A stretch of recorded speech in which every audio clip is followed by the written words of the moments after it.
C'est avec joie que je vous offre ce récit, capté mercredi 18 mars 2020 à 1 h du matin, par la présence de mon être intérieur qui me réveille pour vous redonner une information sur l'état actuel présent, l'état d'être de l'humanité, des visions et traductions, visiblement pour vous encourager dans votre plan d'évolution, dans votre nouveau plan de vol, encourager encore votre dessein d'âme pour vous relier et mettre en route votre destin.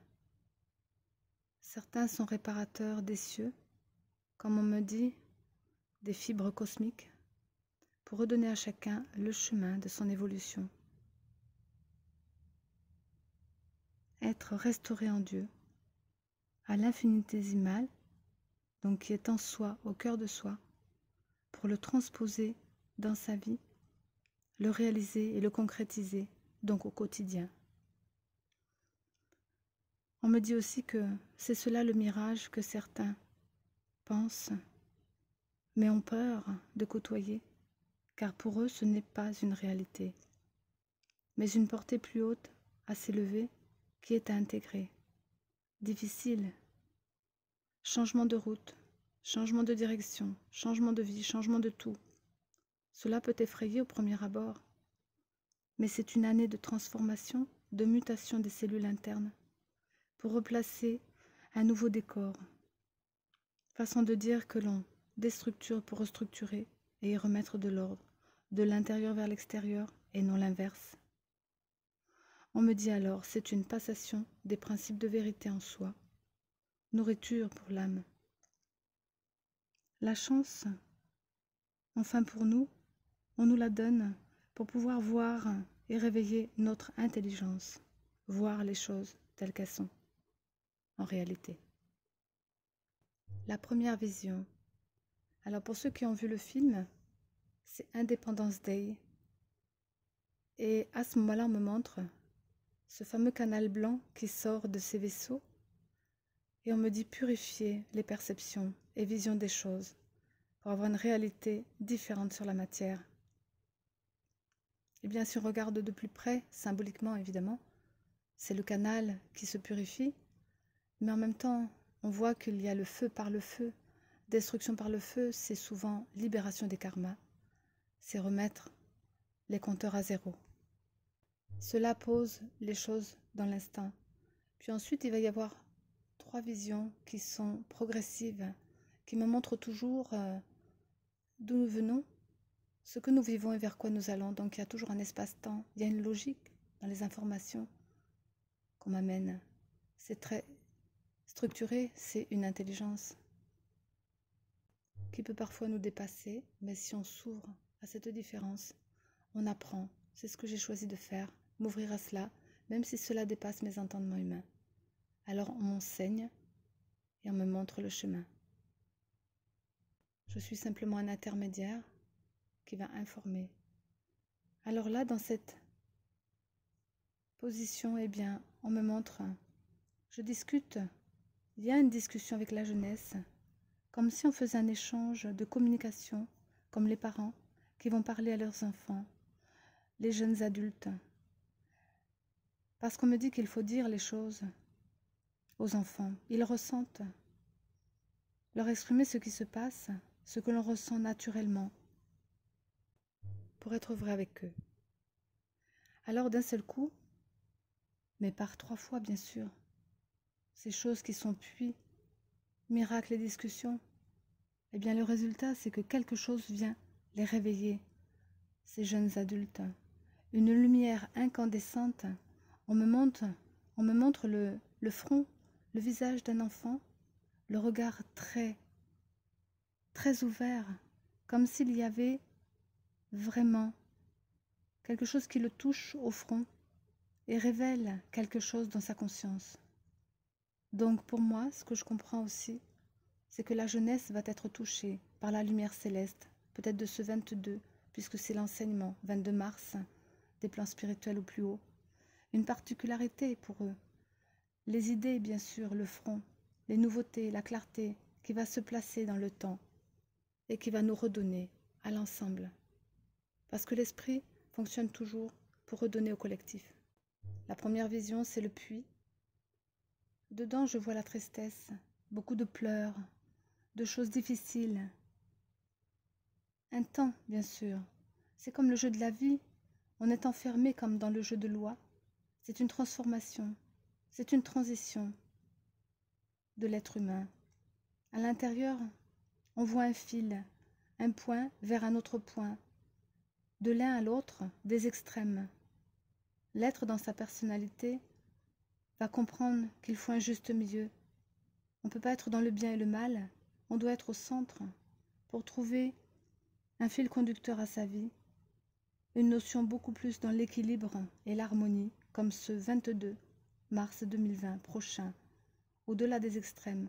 À ce moment-là, quand il a pris conscience, je vois et j'entends un grand mot qui descend dans ce puits. Deuxième vision, miracle. Il y a comme une résolution, une sortie de cela, de ces difficultés, pour passer à autre chose de plus vrai et de plus lumineux en soi. Et comme la troisième, eh bien, c'était la discussion.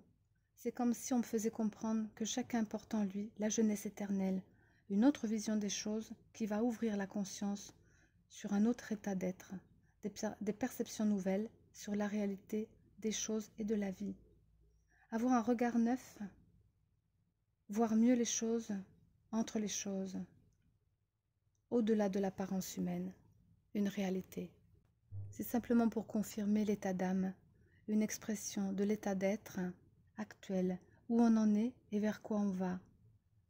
En individuel et en collectif. Là, c'est collectif. On a de grandes chances que ce soit et que cela devienne positif dans les événements à venir, car c'est un nouvel éclairage qui vient à soi. La veille, je me suis couchée avec une grande présence à mes côtés. Ce matin, je me suis levée avec une grande force intérieure qui me remplit dans mon corps comme quelque chose de vivifiant qui réanime en moi de grandes forces positives, constructives, évolutives. On me dit que c'est comme une résurrection, un renouveau, après la chute, la renaissance, comme après la pluie, le beau temps. Une pluie qui lave les soucis et surtout les cœurs pour purifier l'être. C'est bien une notion de purification. Pas un mal pour un bien, non.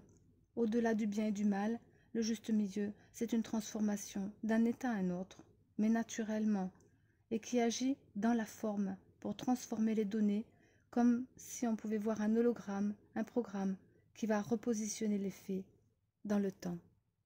Il y a très longtemps, j'ai eu une prémonition, comme une prophétie par rapport aux temps qui viennent aujourd'hui. Remettre les compteurs à zéro, comme j'ai parlé tout à l'heure, eh bien je voyais la Terre avec tous ces êtres qui avaient des fils, comme des canals, au-dessus d'eux. Les anges montaient et descendaient pour donner des informations à travers ces êtres. Ils étaient reliés avec le cosmos. Et puis, on me montrait que justement, il y avait des libérations de karma et qu'on était en train d'effacer, on était en train d'arrêter les compteurs pour repartir sur le nouveau jour de 1, comme 3 jours, 3 nuits, dans un moment où la détresse peut-être, eh bien c'est le moment où les plans divins placent justement les nouvelles données. Quand on est déstabilisé, quand on est confus, quand on n'est pas bien ou que le mental ne réagit plus, c'est qu'on efface des choses et on redonne des choses. C'est qu'on est en train de remplir à l'intérieur de soi pour enlever les vieilleries, pour mettre la jeunesse. Et la jeunesse amène ce renouveau. Comme on me montrait de nouvelles âmes qui arrivent, de nouvelles valeurs, plus dans les pleurs, plus dans les peurs, mais plus élevées, plus sages, plus spirituelles donc, et plus en conscience.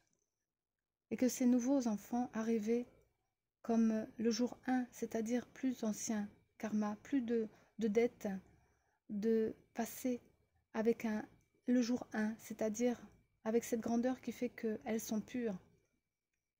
Et on me disait que dans ce monde, ce nouveau monde qui vient, chacun le porte en lui, chacun le ressent parfois, comme un climat qui est là, toujours en amont en soi, avant d'être dans la forme.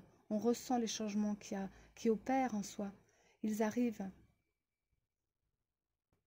Et je n'ai rien demandé, j'ai juste prié hier par rapport à cette situation, le virus, coronavirus, pour nous en remettre à quelque chose de plus grand, plus haut en nous, soulager chacun d'entre nous. Alors bienvenue ces messages et réveils ce matin, comme souvent cela m'arrive depuis des années, parce que cela aide et répond aux besoins de chacun, selon leur choix de vie, de vivre quoi, mais en même temps c'est de grands enseignements qui nous permettent d'exister sur ce monde matière qui des fois est un peu illusion parce qu'on ne perçoit pas. Alors on nous ouvre ce regard intérieur pour nous permettre de voir autrement les choses, dans notre intelligence, plutôt que par notre intellect. Notre cœur sait déjà, notre corps sait aussi rétablir l'ordre des choses. On me montre tellement de choses, on me fait vivre tellement de choses, que j'aime vous redonner cela aujourd'hui. Je vous souhaite courage, bienveillance dans votre cœur, tolérance par rapport à ce qui se passe, et expression libre, parce que c'est cela aussi qui éveille vers un renouveau. N'ayons plus peur d'entendre des choses qui nous dépassent, n'ayons plus peur de ressentir des choses en nous, n'ayons plus peur de capter cette grandeur, ces enseignements qui viennent du plus haut, car c'est pour notre bien, toujours, pour restaurer notre bien en nous. À bientôt, chers amis, pour cette journée d'équinoxe, qui est un amont de vérité, avant les grands passages d'enseignement supérieur. Puis de nouvelles lunes ensuite. Les choses sont tellement avec précision que cela peut nous toucher, mais regardons bien, car tout est inscrit et tout est tellement méticuleusement, je veux dire, installé dans l'espace-temps, avec une précision telle que nous ne pourrions pas le faire humainement. Alors ayons confiance en cela, à cette grande intelligence qui gère et coordonne tout pour notre bien, pour restaurer une humanité différente, avec de plus grandes valeurs et de plus grandes actions vers l'ensemble